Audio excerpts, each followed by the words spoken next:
Cricket और विवाद का तो चोली दामन का साथ रहा है, लेकिन अब बॉक्सिंग भी एक ऐसा खेल बन गया है जो राजनीति जिस पर लगातार हावी होती जा रही है। हाल ही में आपको बता दें कि भारतीय मुक्केबाजी संघ महासंघ के इलेक्शन हुए हैं, लेकिन कोर्ट के हस्तक्षेप के बाद ये इलेक्शन हुए और उसके बाद एक और नया विवाद जन्म ले चुका है। क्या है ये विवाद, इसके बारे में चर्चा करने के लिए हमारे साथ रोहित जिनेंद्र जैन मौजूद हैं। सर, पंजाब केसरी टीवी में आपका स्वागत है। रोहित जी, बड़ा दुर्भाग्य है ये कि खेल जैसी चीज है जहाँ प्रतिभाएं आती हैं और वो भी राजनीति का शिकार हो रहे हैं। नया विवाद जन्म हो गया है। क्या ये विवाद है? मुझे लगता है हम भारतीयों को विवाद में रहने की आदत पड़ चुकी है। देखिए, ये इलेक्शंस 3 फरवरी को हुए थे और बहुत संघर्ष के बाद ये इलेक्शन हुए थे। कोविड का संघर्ष रहा, कोविड के बहाने से पोस्टपोन किए गए और वगैरह वगैरह।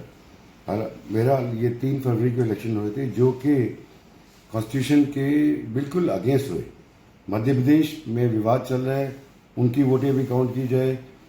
ऑनरेबल हाई कोर्ट के डायरेक्शन से 18 दिसंबर की ऑर्डर्स में कि rules and regulations of any association और BFI constitution must be followed, उनका जरूर पालना करनी होगी, हर एसोसिएशन को और बीएफआई को भी।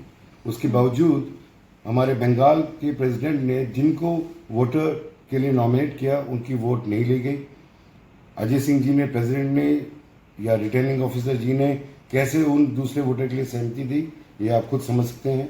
दूसरी बात, यही जब तमिलनाडु के लिए वो प्रेसिडेंट के बोलने से ठीक निर्णय दे सकते हैं, ठीक वोटर की नॉमिनी कर सकते हैं, तो क्यों नहीं उन्होंने बंगाल के लिए सेल किया? सर, मैं जानना चाहूंगी, आप हमारे दर्शकों को बताएं कि जो कॉन्स्टिट्यूशन है वो आखिर क्या कहता है और जो दिल्ली हाईकोर्ट का जजमेंट आया है उसमें क्या बात दोहराई गई है? देखिए, 18 दिसंबर को वही बात दिल्ली हाईकोर्ट ने दोहराई कि जो भी है कॉन्स्टिट्यूशन और रूल्स एंड रेगुलेशन के तहत ही किया जाए। जो कॉन्स्टिट्यूशन हमारा कहता है, जो वोट प्रेसिडेंट नॉमिनी करता है, नॉमिनेट करता है, वही मान्य होगी।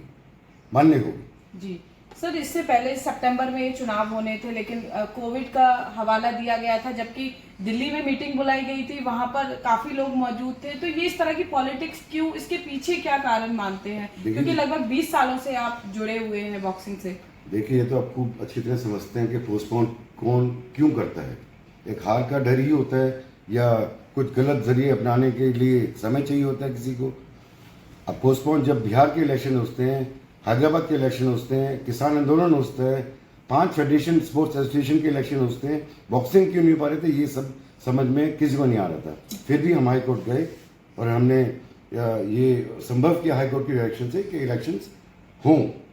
सर, एक आप मुझे पेपर दिखा रहे थे जिसमें जो पिछला इलेक्शन हुआ था उसमें भी अनएथिकल बातें कुछ सामने आई थी। ये बात तो हमारे दर्शकों को बताइए। ये तो बहुत पुरानी बात है, 2016 की।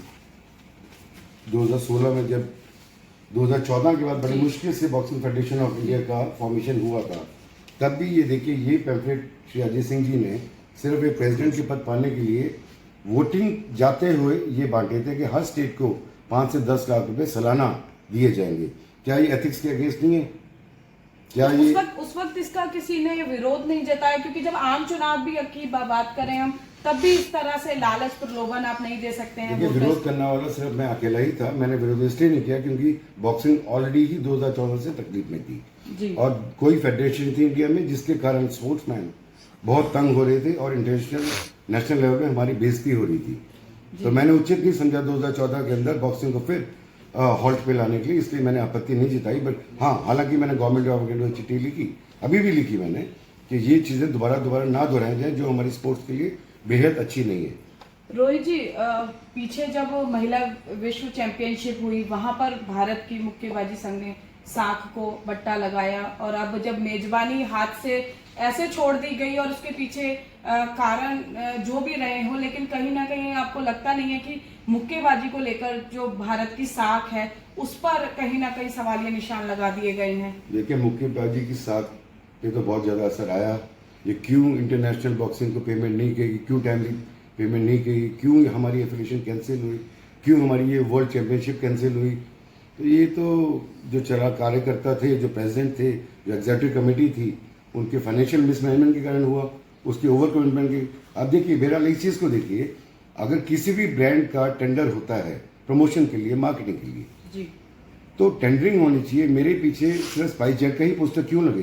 क्या हमने कोई टेंडर किया कि भाई ब्रांडिंग के लिए हर साल हर स्टेशन टेंडरिंग करती है प्रमोशन के लिए, जिसमें हमें टेंडरिंग करनी चाहिए, जो नहीं की गई, जिसके कारण हम बहुत सारा फंड लॉस करते हैं अपनी फेडरेशन के अंदर। जी रोहित जी, जिस तरह से आप हम देखते आ रहे हैं, जैसे एक तरफ भारत के पास मैरी कॉम जैसे खेल बॉक्सर हैं और वहीं दूसरी तरफ इस तरह से डर्टी पॉलिटिक्स हावी हो रही है, मनोबल कहीं ना कहीं गिरता है, क्योंकि एक तरफ जहाँ खिलाड़ी साख के लिए लड़ता है, मेडल देश के लिए लाने के लिए लड़ता है, वहीं दूसरी तरफ जिस तरह से होस्टिंग भारत के हाथ से चली गई, कितना मनोबल गिरता है। और ऐसे आपको क्या लगता है, आपका एक्सपीरियंस रहा होगा कि और भी ऐसे खिलाड़ी हैं जो शायद मैरी कॉम जैसे बन सकते थे, लेकिन इसी राजनीति के चक्कर में वो नहीं अपनी प्रतिभा दिखा पाए। देखिए, ये तो दुर्भाग्य है हिंदुस्तान का कि हम पॉलिटिक्स के कारण, अपनी स्पोर्ट्स पॉलिटिक्स के कारण, सफर सिर्फ स्पोर्ट्समैन होता है, उनका मनोबल भी टूटता है और कहीं ना कहीं देश मेडल से वंचित होता है। तो ये तो मैरी कॉम जैसे बहुत सारे हमारे पास खिलाड़ी हैं और पैदा हो सकते हैं, बट ये तो दुर्भाग्य है कि हमारे स्टेशन इस चीज़ को ठीक तरह लेते नहीं। फेडरेशन और गवर्नमेंट ऑफ इंडिया भी इस पे कोई सख्त कदम फेडरेशन के खिलाफ नहीं लेती है। रोहित जी, राजनीति पूरी तरह से हावी हो चुकी है भारतीय मुक्केबाजी संघ में। अब आपका नेक्स्ट स्टेप क्या होगा? क्या लगता है कि कुछ ऐसे इनिशिएटिव आप लेंगे कि इस राजनीति का कहीं ना कहीं पटाक्षेप किया जाए? देखिए, ये विवाद तो अब भड़के रहेगा, क्योंकि ये 2016 में भी हुआ था, अब 2021 में भी हुआ। इस बार क्या बोल्ड स्टेप उठाएंगे आप? मैं हाई कोर्ट जाऊंगा, मैं लड़ूंगा, मैं गवर्नमेंट ऑफ इंडिया के पास जाऊंगा, मैं आईबा में जाऊंगा, इस बात पे आवाज उठाऊंगा कि इस बात ऐसी चीजें क्यों बार बार दोहराई जाती हैं, क्योंकि सफर हमारे स्पोर्ट्समैन है और हमारी फेडरेशन भी एक मजबूत तरीके से क्यों ना चले, अच्छे सरकम्पों के साथ क्यों ना चले। तो कोर्ट में जाने से पहले जो स्पोर्ट्स मिनिस्टर्स हैं या जो हायर अथॉरिटीज हैं, उनको आपने इस बारे में जानकारी दी है कि किस तरह से पूरे चुनाव में राजनीति हावी देखिए, ये रही है? चुनाव तो अभी खत्म हुआ है 3 तारीख को, तो अभी समय है। अभी हम हाई कोर्ट जाएंगे। ऑलरेडी मैंने रिप्रेजेंटेशन भेज दिए मिनिस्ट्री ऑफ यूथ अफेयर्स में और सारे सेक्रेटरीज को, प्रेसिडेंट इंडियन ऑर्गेनाइजेशन को, प्रेसिडेंट आईबा को। देखिए, इसमें समय लगता है, बट हाँ, अब आवाज उठाइए तो जल्दी से तो हम छाड़ने वाले नहीं, लड़ेंगे, हक के लिए लड़ेंगे, न्याय के लिए लड़ेंगे। जी, तो देखिए, विवाद हमेशा से जो है किसी भी चीज का हिस्सा रहे हैं, लेकिन जब बात खेलों की आ जाती है, जब बात देश के सम्मान की आ जाती है, तो न केवल खिलाड़ियों का मनोबल इससे टूटता है, बल्कि कहीं ना कहीं जो भारतीय मुक्केबाजी संघ में जिस तरह से राजनीति दिनों दिन बढ़ती जा रही है, भारत की साख भी खेलों में प्रभावित हो रही है। अब देखने वाली बात यह है कि रोहित जिनेंद्र जैन जब कोर्ट का दरवाजा खटखटाते हैं, तो क्या इस राजनीति का पटाक्षेप हो पाता है या नहीं। फरीदाबाद से पूजा शर्मा, पंजाब केसरी टीवी।